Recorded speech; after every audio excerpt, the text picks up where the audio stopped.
Hello and welcome to today's webinar presented by Dlubal Software. Today we'll be working in our structural analysis and design software, RFEM. The topic for today's webinar is BIM integration and RFEM. My name is Amy Heilig. I'll be your moderator answering any questions you may have. I'm the CEO of the US office and also a technical support and sales engineer, and we are located in Philadelphia, Pennsylvania. My colleague Lucas Sunel will be your presenter today. He's a product and customer support engineer located in our Tiefenbach, Germany office. If the control panel does seem to get in your way when you logged into this GoToWebinar, feel free to show or hide that with the orange arrow up at the top. We always want to encourage everyone to ask questions throughout the presentation. You can do so within the same dialog box. If by chance we don't get to all your questions, I will certainly send you a follow-up email afterwards. So regarding the content for the next hour today, this is the final RFEM webinar of our three-part series. This is really geared towards new users within our program RFEM. Then we move to the more advanced features, and finally we're ending with BIM integration. Today, my colleague Lucas will show a couple of examples. The first example will highlight the direct interface between Autodesk Revit and RFEM. For the second example, he'll focus on the direct interface between Tekla structures in RFEM. Throughout these couple of examples, he'll show the bidirectional and round tripping options available between both programs, as well as tips for optimized data exchange. And finally, at the end, he'll highlight some other BIM import and export options available. So with that said, I will go ahead and turn it over to my colleague Lucas.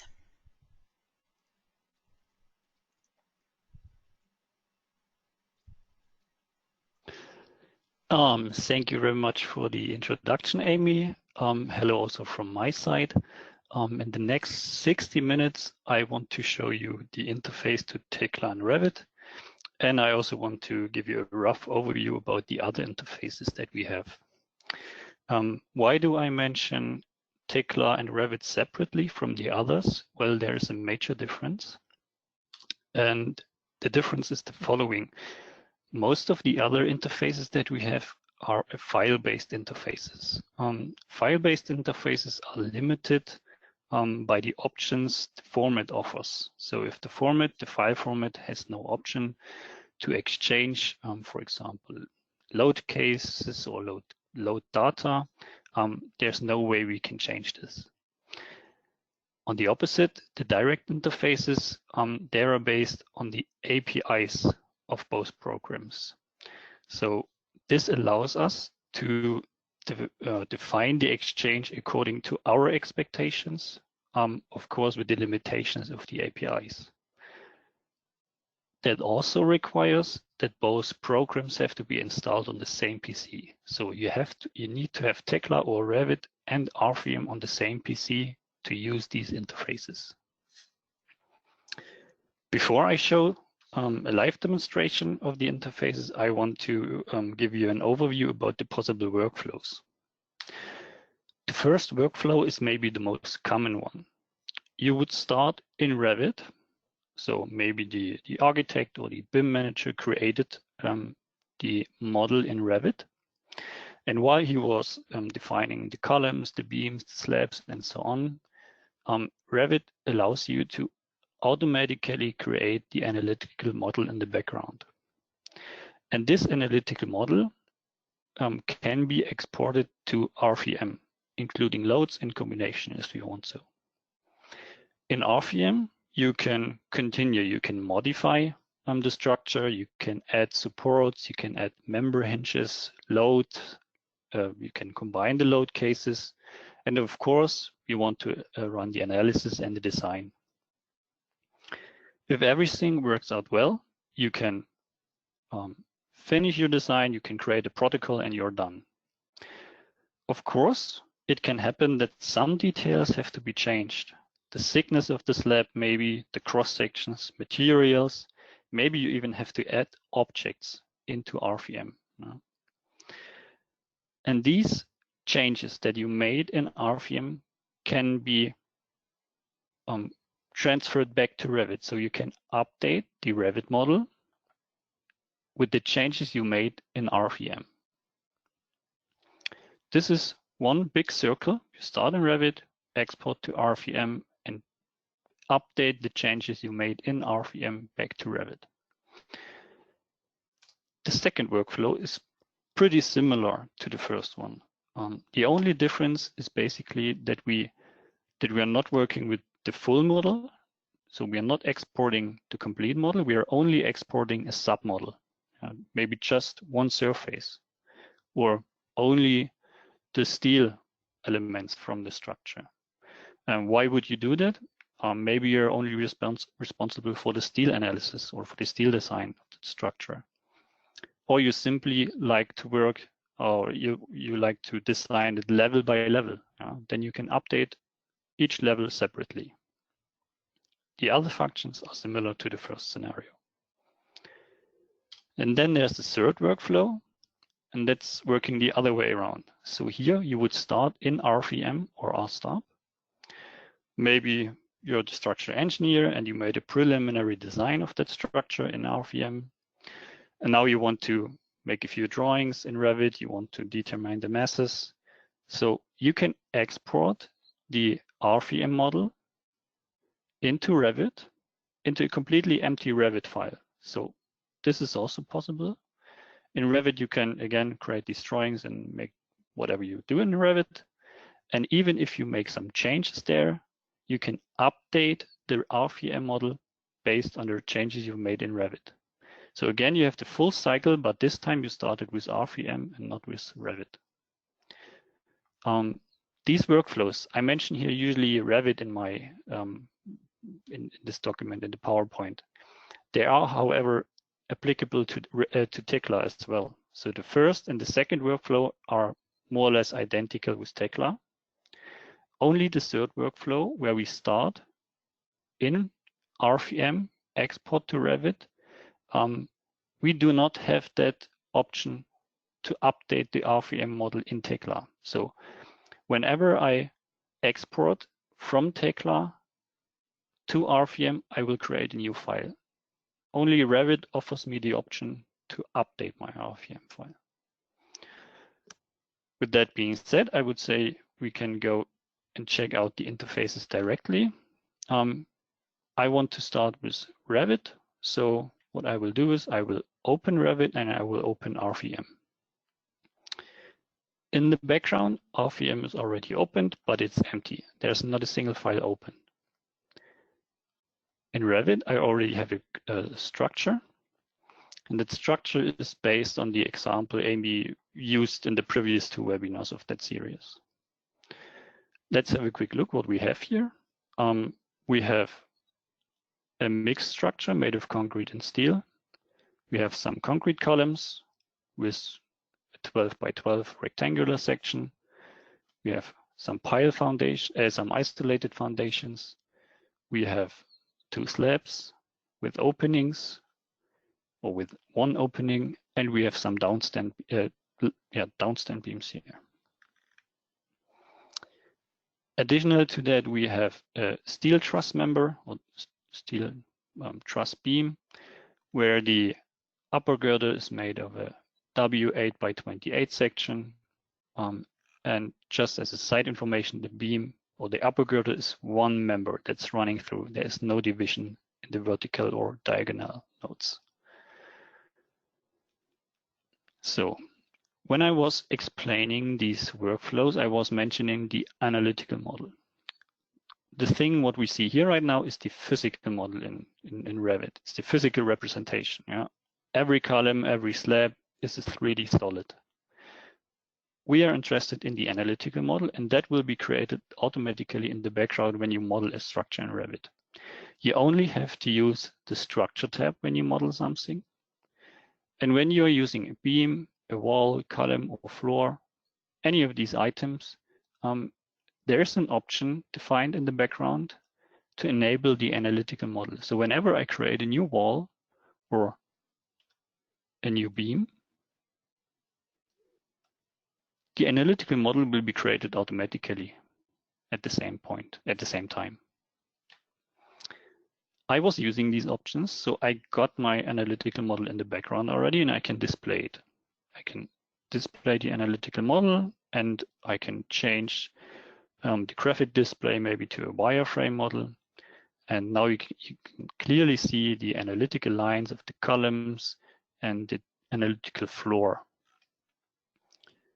Revit offers me options to modify the analytical model.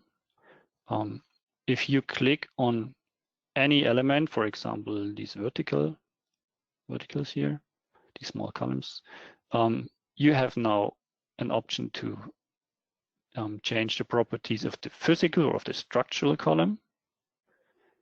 And if you click here, you can also access the analytical settings of the column.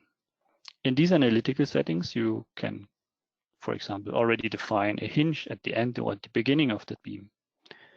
You can change the alignment, the analytical alignment here. Or you have even some advanced settings that I've activated in that file already. You can, for example, assign the member type truss to that beam or the member type tension. What else do we have? We have the analytical lines of the downstand beams here. And the analytical line, I tried to make it visible somehow. They are placed directly in the plane of the analytical floor. This is quite important because otherwise they will not be connected in RFEM afterwards. So the analytical line of a beam and a slab have to be in the same plane if you want them to act together afterwards, which is the case here. So the analytical model has been created in the background, and there's even a specific view for that. So in my 3D view, 3D views, I have an analytical model that I can display, and it will look like this. Now you can see only the analytical lines and so on. We also see here that there are some loads. So Revit allows me to create load cases. I have 3 of them in my structure here: a dead load case, live load, and wind loads. And I also have a few loads assigned to these load cases. Now, this is what I want to export, or what I can export to RFEM, the analytical model. And I can do it the following way. I only have to go to the Dlubal tab here and press the Export Model button. So we have a part for RFEM here, we have a part for RStop, and some general settings. If I click on Export, I have different options. The first option is the set direction of my, or the direction of my set axis in RFEM. Should it show upwards or downwards? I have an option to create a new structure in RFEM, clear. I have an option to override an existing structure in RFEM, which is also clear, I would say. And I have an option to update an existing structure. Maybe you can imagine following. You export the structure we have to RFEM. You modify that structure in RFEM. You add some loads, you add some supports. You work in RFEM, basically. And at some point, you get an updated Revit file from the architect or whoever. And that file includes additional openings, some cross sections have been changed, whatsoever. So you have 2 options now. You can either create, again, a new structure from that updated Revit model, but then you will lose all the things you've already done in RFEM. So what you can do in this case is you can update your existing RFEM structure with the changes that have been done in Revit. This is what this option is good for. And then there's the 4th option, and this is the export to a file. So you can export the analytical model in Revit into an RFEM5 file. In that moment, I want to mention again that we are using a direct interface between Revit and RFEM. That means we have to have both programs installed on the same PC. And the first three options imply that you have a license of both programs on that PC. That's not always the case. It could definitely be that the architect only has a Revit license and no RFEM. But if he still, but he still can provide that analytical model to the structural department by exporting it into a file. This export into a file also requires RFEM to be installed, which is quite easy. You can tell the architect or whoever creates the Revit model that he can go to our website, he can go to download 90-day trial version, and press the download link button here. You only have to enter your name and your address, but there's definitely no costs. Even after the 90 days, there will be no costs at all. So when the person who only has a Revit license installs our software, he will get this Dlubal plugin in Revit. And after that, he can export his analytical model into a file. He doesn't even have to open RFEM at this point. He only needs to install it. That's all he needs to do. So these are the main functions of the export. There are further settings that control which objects should be transferred to RFEM. You remember maybe the second workflow that I showed, where you export only submodels or partial models. This is the option which allows you to do so. So you can simply select a few objects here in Revit. You could, for example, select only the roof and a few beams, call up the export dialog again, and say you only want to export the selected objects. Then only these objects will be exported to RFEM. On the right side, we have additional options which control the export, and I want to explain two of them right now. The first one is the member eccentricities that we can export, and the second one is the function to connect lines and members. I'm not sure if I showed it, so I forgot if I showed you or not. In that 3D model, I have this truss member, and the upper girder of the truss is one member. Yeah, I think I showed you. It's not divided in any of these nodes. So this option, connect lines and members, controls what's happening when you export that structure, that type of structure, for example, to RFEM. RFEM is able to deal with one long member or with the divided member. It's no big deal for RFEM. So for RFEM, it's no big deal to play with this option. For RSTUB, however, requires beams to be divided in the nodes where another beam is connecting to or intersecting. So if you are working with RSTUB, you most likely have to use this option. The other option regarding the member eccentricities, I think I can easily show you. So let me do following. I will export now only the roof, including, let's say, the members in that area. I call up again the export function. I create a new structure in RFEM only with my selected objects, and I do not want to apply the member eccentricities. If I export this, you will get following. You will get only the objects we selected. So far, so good. And I get my my downstand beams actually inside the surface of RFEM. In general, this is okay because you need to have both in the same plane so that they act together, that the stiffness is acting together. But of course, you want to consider the correct stiffness by setting them eccentric in RFEM. You can do it in RFEM quite easily. I will show that afterwards. Or you simply do following. You can call up the export options again. Maybe you want to override the existing structure now, and you can apply the member eccentricities. And now following will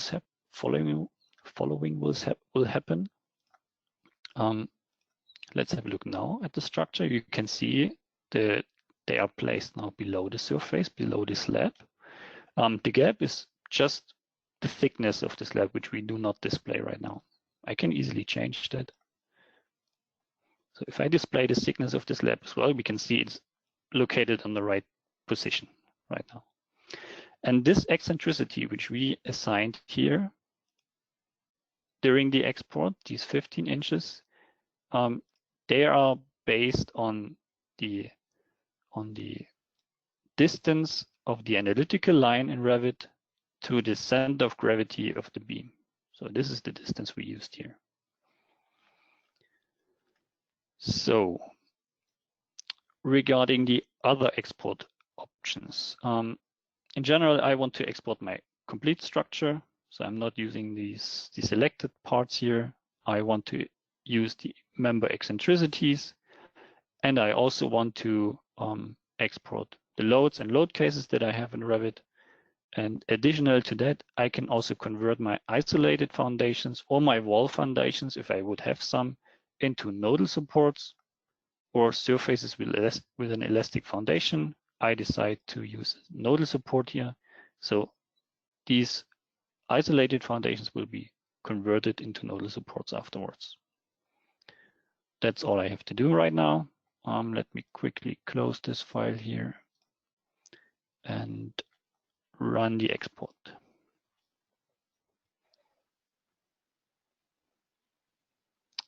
All right, that's the export. We can check now the complete model in RFEM. In general, it looks quite promising. We have the columns, we have the slabs and all the beams. The column is a 12 by 12 rectangle column, so that's the right cross section. And we also got the right materials. And how do I know that? Well, if you open such a material, so if you open the library of that material by a double click, and the material will be displayed with the correct filters, you can be pretty sure that the correct material will be used. So the material, which includes the additional properties about the yield strengths and all these things. How can you make sure that you get the correct materials? You can imagine in Revit, you can have a concrete which is called cast in place concrete. So that's the full name of the material in Revit. And when you import such a material into RFEM, we wouldn't know what to do with that, because our library has different names and yeah, what should we do? Well, in such situations, you can use the conversion tables. You can access the conversion tables not from Revit. It's nothing you can control from that interface here. You actually have to go to RFEM for that. Click on File, Import or Export, it doesn't matter. And in the detail settings, you can access the conversion file for materials and for cross sections. And that is set up quite easily in a very easy way. There are two columns. On the left, you enter the name of the material in Revit or Tekla or whatever software you use. And on the right-hand side, you enter the name of the Dlubal material. And whenever you export or import something, we will check these tables and look for matches. And I've done that in advance to the webinar, so that's why everything works out well here. Okay, what else do we have? We got the nodal supports, which have been converted from these isolated foundations. I only had the option to convert it into a hinged support. I do, however, want to have a fixed support, so I create a support of the type fixed and assign it to all these nodes. I have my downstand beams located in the right position. That's fine. I have the upper girder of my steel truss beam is a W8 by 28 section, and it's also one big member. Yeah. So I did not split it up into single segments here. Apart from this, I also have the loads and load cases, so these are the 3 load cases that I defined in Revit, and I can also display the loads. So they all have been imported from Revit.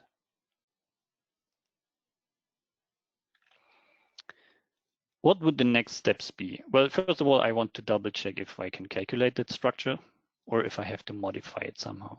So I just run the calculation of a single load case to see if I will get some instabilities because something is not connected, or if I get results, then this is a really good sign. You can continue with your work. The next steps would be the combination of my load cases according to the ASC7 code. And afterwards, of course, the design and the analysis. So we have modules that you can use to check the stability of steel beams or the stresses. You can calculate the required reinforcements in columns in these downstand beams in the slabs and so on. But these are all things that I want to skip today. Amy has some really nice webinars where she explains all these options. I cannot add anything to this today. So what we will do is following. We will imagine what could happen. What could happen after the design? It could be that we have to change the thickness of a slab. Yeah? Maybe the thickness is not enough because of the opening, whatever reason, so we change it to 14 inches. Another change could be that we have some buckling issues, stability issues in the upper girder of the truss. So we can change the section here from a W8 by 28 into W8 by 31. So slightly wider section. For the roof, for some reasons, we are not allowed to change the thickness, but we also have issues here. So what we do in this case, we will add additional downstand beams. I create a new beam in RFEM. I connect it maybe here in that area. I can assign the same eccentricity that I used for the other ones. And after that, I can copy the beam to the other side using drag and drop. So I made a few changes here. I can recalculate my structure. Should be relatively quickly. And I can display my results now. I can display the internal forces in my surfaces. I can also display internal forces in beams, for example, the axial forces in my columns and so on. And to show you a wider range of possibilities, I want to do a quick design of the required reinforcements of the roof. I will not talk about the details here. I will just use the concrete surface module to calculate the required reinforcements in the roof slab. I'm using just a load case here. Again, I don't care about the design today. So I will get the required reinforcements for my roof slab, and I can display it, of course, graphically as well. So I got now all the results that I want to have. I have modified my structure, and the next step would be to update my Revit model with the changes I've made and also export some results. How can I do it? It's quite simple. I go back to Revit.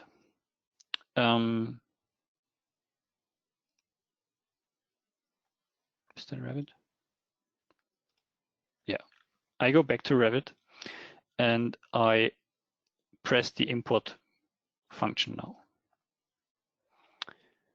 Again, I have some details regarding the import. I can update my existing structure. And if I'm using the default update, I can remove absent objects or not. So if I would have to remove the column in RFEM, I can also remove it here by selecting that option. If not, it will remain. Apart from that, I will change with this update the thickness, I can change the cross sections. I will add new beams here and so on. And I can also update my loads if I would have any changes. And additional to that, I can also import results. For example, for the members, I could import the axial forces that I've just displayed beforehand. And for surfaces, I can also import, for example, the required reinforcements that I calculated in the concrete module.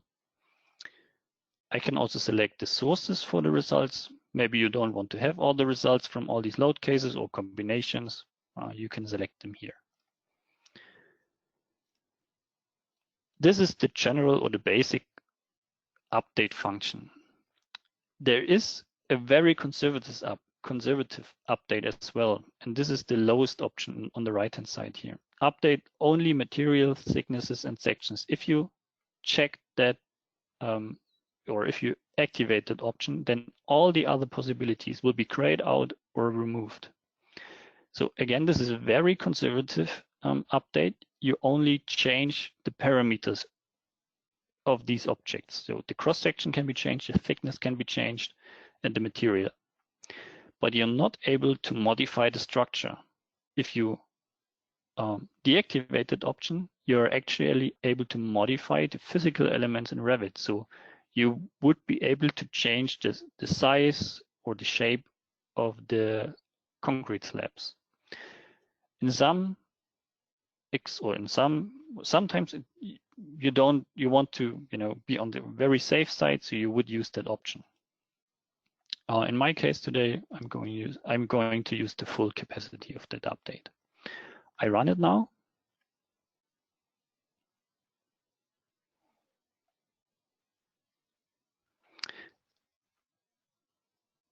And I can check what happened. So let me display a little bit differently. First of all, let me check if the thickness has been changed. So if I edit the type of this surface, you can clearly see here the default thickness has been changed from 12 inches to 14 inches. Apart from this, also the section should have been changed. Yes, we get here a W 8x31 section now. So it has been updated. The beam is still going over the full length, so it's not divided in these nodes. I have my additional downstand beams here. Yeah, I haven't had them before. I added them in RFEM. And I also have some changes in the analytical model. So if I go back to my analytical view, I can see that we also created these rigid supports on the bottom of the columns. Not only this, not only the structure has been updated, I also exported my results, if you remember. So first of all, I want to get rid of the loads here in that view. So let me quickly deactivate them. And if you want to display the results, you have to go to the Analyze tab, and on the right-hand side, you find the Result Explorer. In the Result Explorer, you can switch between the results of your load cases. You can activate, for example, the axial forces that were the only ones that I imported. And if you apply these changes, you can see the axial forces on your columns and beams will be displayed, including the values. You can use that Result Explorer to switch between the load cases if you want. Or you can even switch to the results of the required reinforcements that we calculated.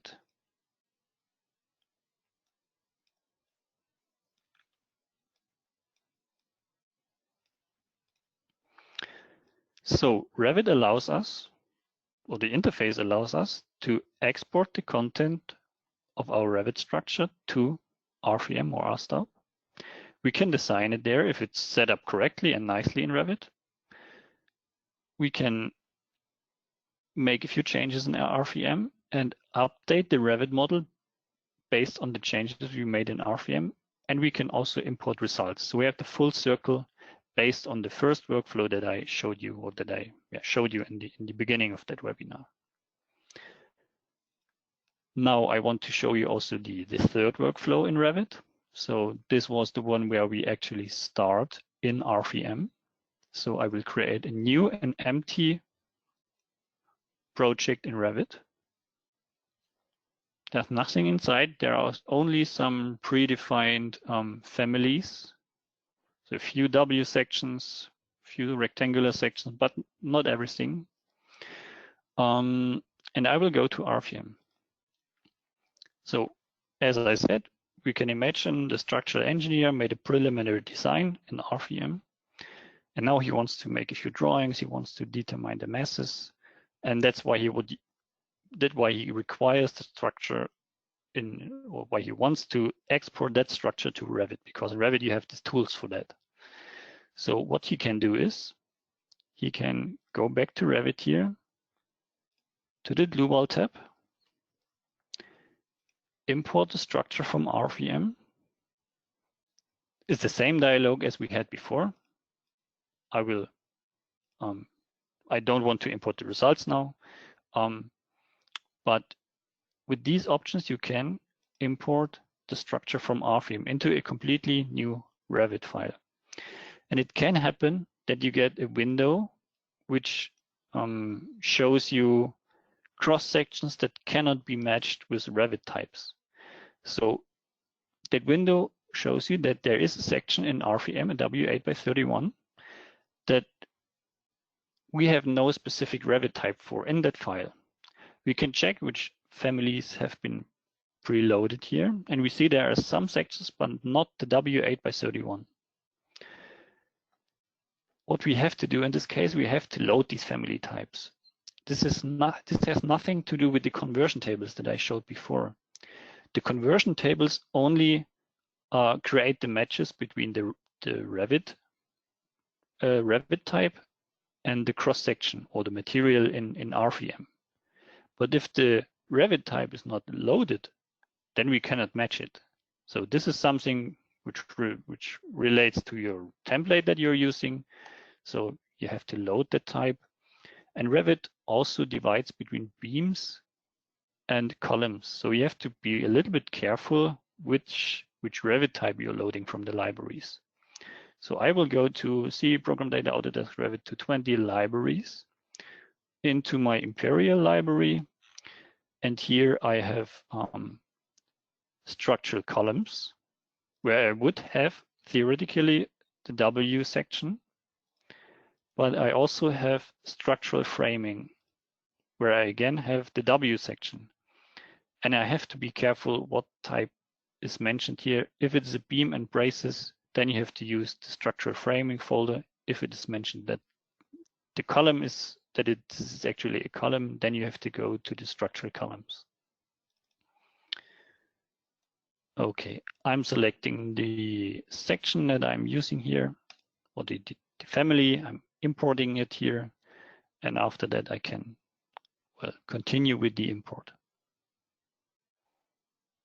So import succeeded. We can have a look at the 3D model. I will change the display a little bit. Yeah, and I think it's clearly visible that the structure looks quite similar to what we had before in Revit. So the Revit user can use that file, and you can continue with creating drawings and masses, or determine the masses and so on. So this is the interface to Revit that I wanted to show today. I showed two workflows. The first one where we started in Revit, went to RFEM and back to Revit. And the third workflow where I started in RFEM and I exported my content into an empty Revit file. Now I will close Revit and continue with Tekla. And therefore I will also close the RFEM file and open Tekla. So you can already see that I'm using the same file, and I'm using the same file because I want to compare the interfaces a little bit. Of course, I could have used a completely different structure, but then the comparison is always a little bit tricky. So I'm not going to explain everything again. In general, I have here a similar structure in Tekla. One thing I want to mention here is that the upper girdle is going through, so it's one member again, it's not divided. Apart from that, Tekla also divides between the physical and the analytical model. So the content that I see here is, or what I see here is again the physical model. I can also create the analytical model in Tekla, quite easy. I can go to the Analysis and Design tab, and in the Analysis and Design models, I'm able to create one or even multiple analysis models and analytical models. I created one here, and in my analytical model, I wanted to have the complete model to be converted. So this is the option which controls what should be converted from a physical into an analytical model. If you don't want to work with the full model, if you want to work again based on these submodels, then you would simply create multiple analytical models here. And in each analytical model, you can select the parts and the loads that should be part of it. And then you can again export it, level by level if you want so. Okay, in the analytical model we have, or it looks quite similar to Revit. Yeah, we see the analytical lines of the columns and of the slabs. I also have options here to modify the analytical model. If you double click on these elements, you can change the type of the member. So you can say this is actually a truss member, a compression or a tension member, similar to what we have in Revit, with a few more options here even. We can also change the member end releases on that beam. We can modify the axis, the position of the analytical axis. Yeah, so we have a few options to tweak or to modify that analytical model. I have no foundations here in Revit. I define directly that on the bottom of my columns, I want to have a fixed support. That's also possible in Revit. So there's a small difference between the models. Yeah, but that's what I have here. I also have load cases in Revit, dead load, live load, wind, which I can export to RFEM. And that's what I want to do right now. I want to export that structure to RFEM, and this interface will be controlled in RFEM. So if you go to RFEM, you have an empty model. You have here an icon that is called direct import from Tekla, and also one that's called direct export to Tekla. I think it's clear what's happening here. I will call up that function. And Revit gives me an option to import the analytical model and even the physical model. So that option is not possible in Revit. I cannot import the physical model. It is, however, questionable if you want to import the physical model. I can show you what happens if you import the physical model. You will, of course, get, again, surfaces and columns and beams. So we will convert it automatically. But if you have a closer look, you can see that these elements are not connected, at least not in this example. And the reason can be following. Since we are importing the physical model and then converting these objects manually or automatically in the background, we will have a gap, for example, between the column and the slab, because the slab will be reduced into a 2D element, most likely in the center, and the column ends on on the bottom of the slab. So there will be a missing distance, or the column will be too short to connect to the surface. And this is what's happening here. There is a gap. So you can use the structure, of course, but you would have to modify it. Because of that, and because I have the analytical model in Revit, I want to import it, of course. So I go back to my import settings, and I want to import now the analytical model. I can import my load cases, rigid links, and I also have an option to deal with the set axis in RFEM. I run the import now.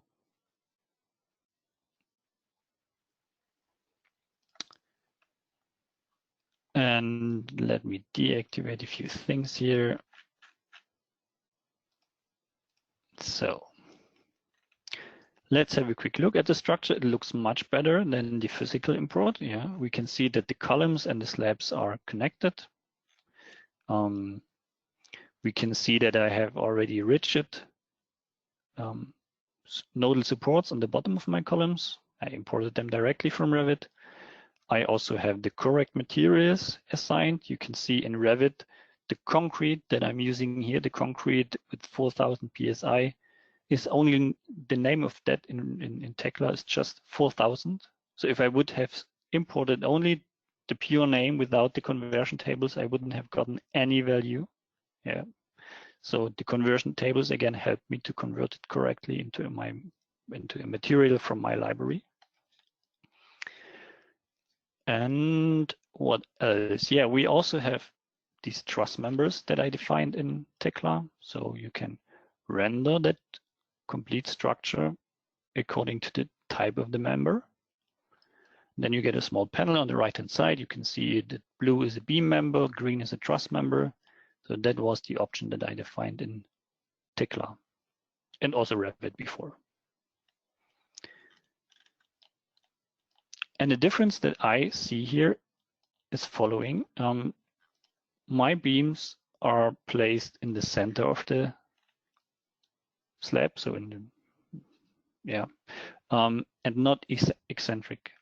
So the interface doesn't support the export of these eccentricities.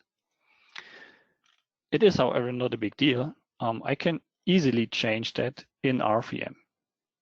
So I can click on the section that I used for all these beams. I double click on one of the beams and I switch the type to rib. And in the rib specific settings, I can say that the rib should be placed on the bottom of the surface. So it will automatically calculate the eccentricity. Even if I would change the thickness of the roof, the eccentricity will be updated. And I can also define settings regarding the integration risk if I want to use a rib here. Okay, so we can see they're now placed below the slab. Another thing that I see is that my upper girder has been divided into several members. So that happens automatically during the export. I cannot change it, but in the same moment, the export will create a set of member, and that set of member contains all the members that have been created now. And this is an important functionality because when we export it back to Tekla, we can refer to the set of members instead of the single members. I will show that later on. So in general, the structure is okay, I would say. We also get a few load cases. For some reason, there will be created an additional load case. I will remove this one, and I will assign these the self weight into my dead load case, as I had it before when I was using Revit. We can again check if the structure can be calculated here. So I run the analysis.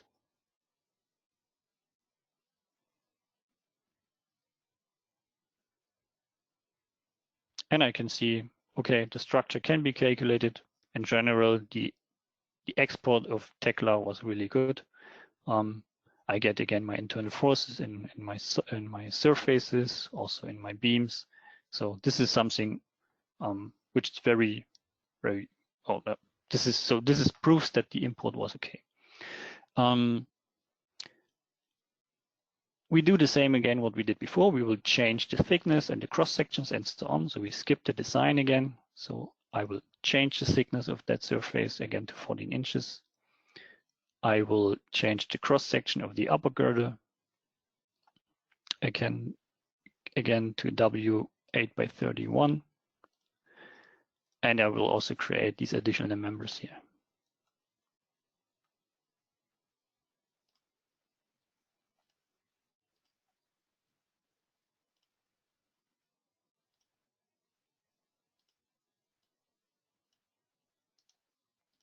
I will assign the same settings regarding the ribs.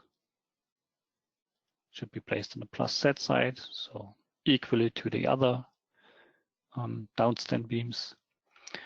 And yes, that should be all. I will calculate the structure again. And I will also design calculate the required reinforcements in the roof.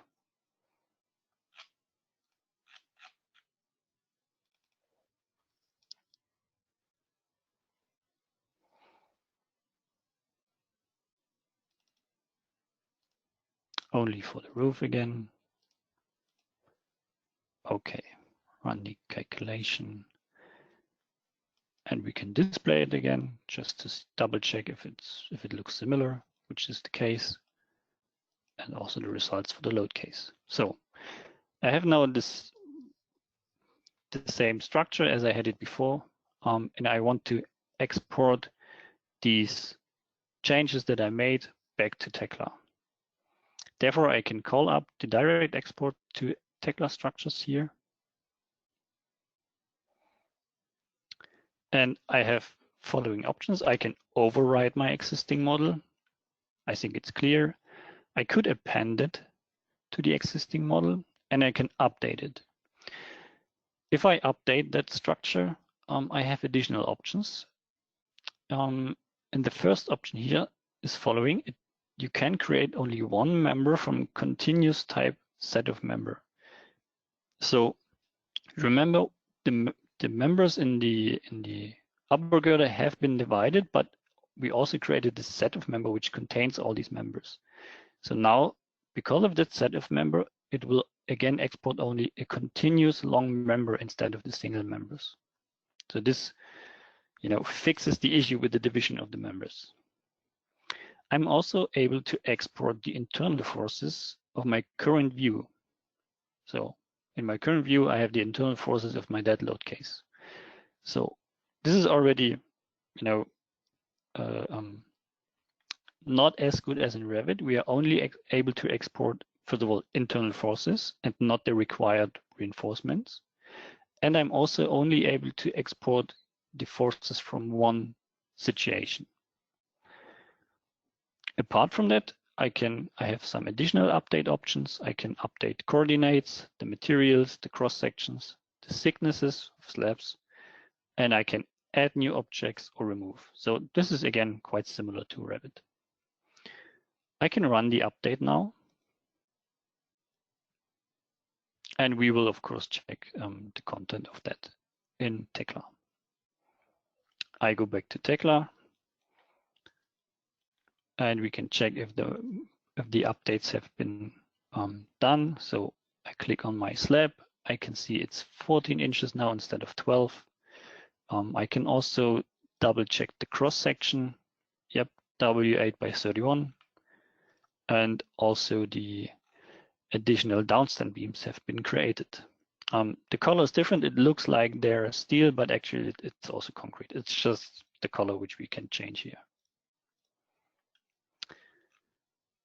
Okay, now what about the results that I exported? How can I, make them visible?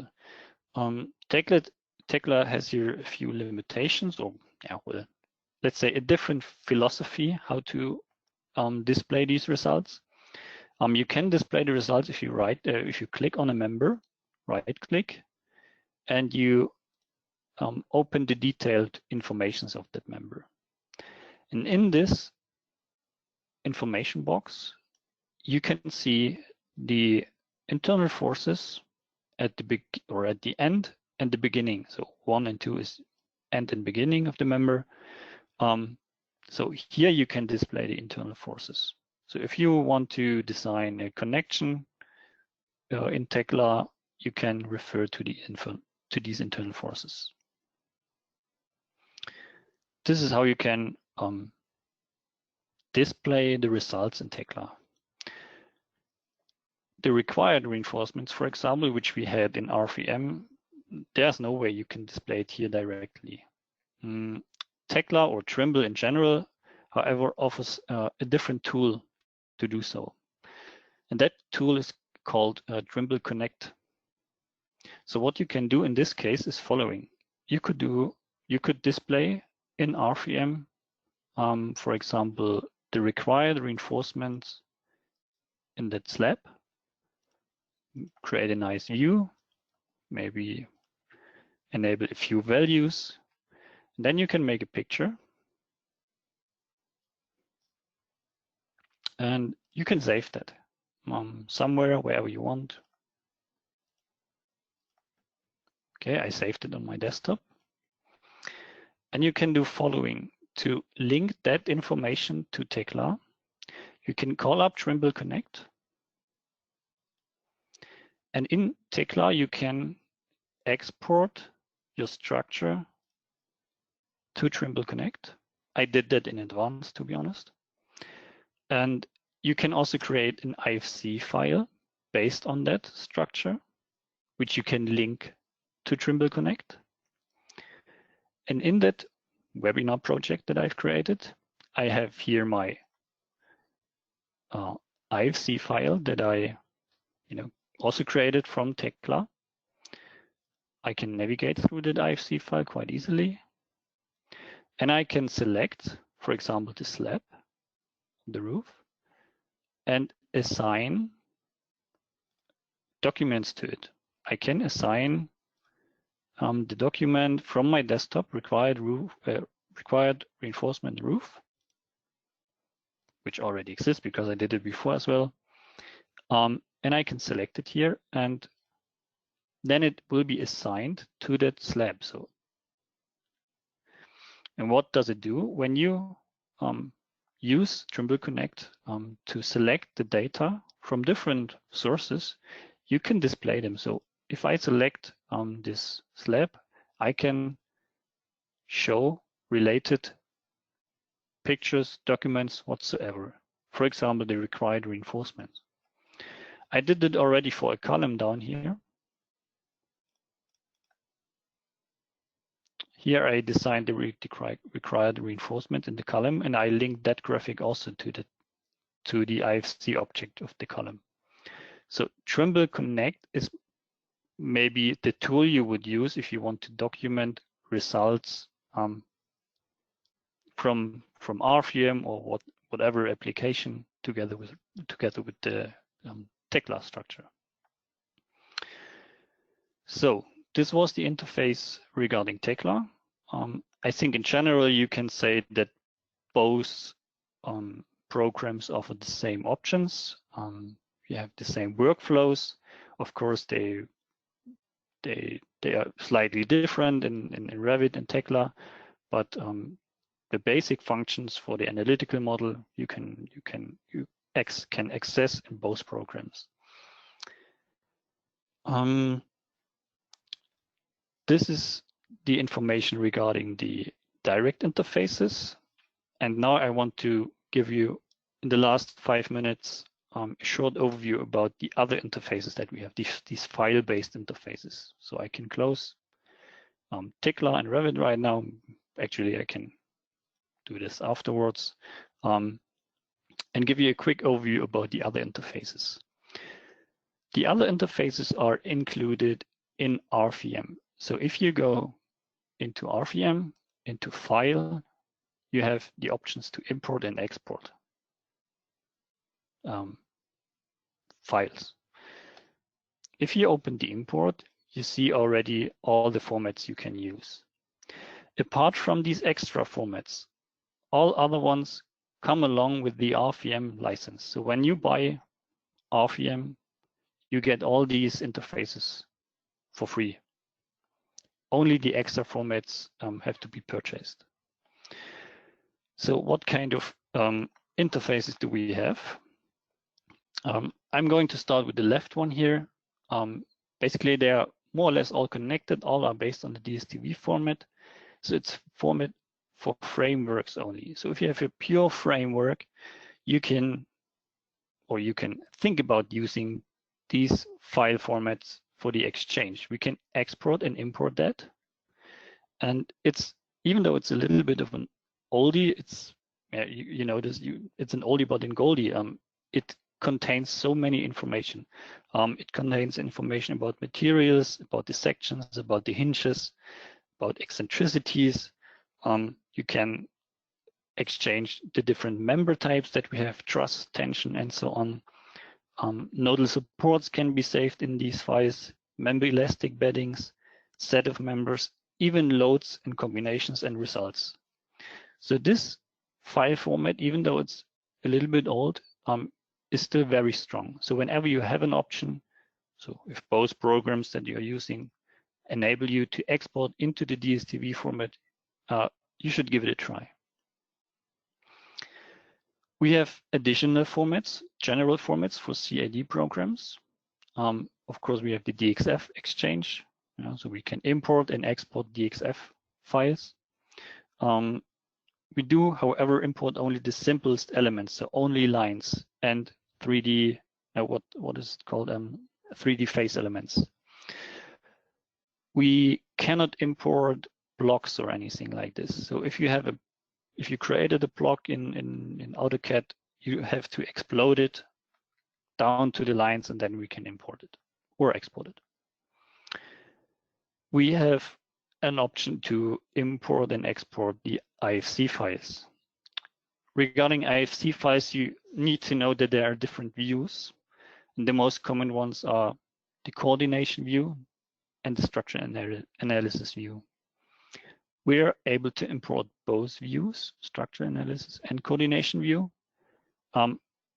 Regarding the export, we only can export the structural analysis view. Most common one is really like 95% is probably the coordination view. This is the view, like the sub language, if you want to call it this way. Most CAD programs use the coordination view. So when you export an IFC file from RFEM, when you export your content into an IFC file in RFEM, then you most likely cannot open this file in any other CAD program. But you can open the IFC file from other programs in RFEM. We have the ISM interface, or the interface to Bentley. This actually is again a direct interface. So when you want to create, import or export ISM files, you need to install the Bentley Structural Synchronizer. That's a tool you can download again on the Bentley page. Just Google Bentley Structural Synchronizer. You will end up on this page and you can download the synchronizer for free from the Bentley store. It doesn't cost anything. Yes. Then we also have the SDNF format. This is the format invented by Intergraph. So if you want to exchange data to Intergraph, this is most likely the one you want to use. The interfaces down here are maybe not so important. For the mechanical engineers that are watching, this is probably the interface you have to use. Mechanical engineers usually use programs such as CATIA, Inventor, SolidWorks, and they have the export into the STEP format, standard for exchange of product model data. When they export the content, into these formats, they will export the solids, so 3D objects. And we can import the boundary surface of these 3D objects. So this is what we can do with these extra formats. And this is actually an add-on module, which is called RFLink. So these are the file-based interfaces that we have. I hope I was able to give you a rough overview about the file-based and also the direct interfaces. And yeah, I can only ask you to try these interfaces, play with them to get a feeling, and hopefully, yeah, you can use them in an efficient way. That would be all from my side. So you can take back the control, Amy. Perfect. Thanks, Lucas. As always, we know this is quite a bit of information, not just about BIM integration, but as on our software as well. So you can always visit our website at dlubal.com to find more information about RFEM, the add-on modules, and BIM integration. We also have our web shop available if you're interested in pricing. I always encourage everyone to follow us on our social media sites. For example, YouTube will have all these previously recorded webinars available. We also announce our newsletters, events and conferences, technical articles, frequently asked questions. These are all available on those social media sites. If you have any questions about today's presentation or anything else regarding our software, you can contact us in our Philadelphia office at info-us@dlubal.com. Our phone number here is 267-702-2815. We will have many more upcoming webinars. We try and do them about once a month. You can register on our website at dlubal.com under support and learning and webinars. As most of you know, I send out a reminder email about a week before the webinar will take place, so feel free to sign up through there as well. Many of you are wanting PDH certificates for today. These will automatically be emailed to all participants. So if you were here for the full presentation, which the full presentation is required by all the states that we are authorized to issue PDH, you will receive that PDH certificate automatically through email within the next day or shortly after this webinar. If there were any attendees that you watched with a colleague or you watched as a group and you yourself did not register for this webinar with your own email address and name, you will need to request a PDH at our email address shown here, info-us@dlubal.com. Again, if you yourself did not register with your own name and email address, please send us an email to request that PDH at info-us@dlubal.com. So as always, we want to thank everyone for attending today's presentation, and we hope to see you at the next webinar. Thank you.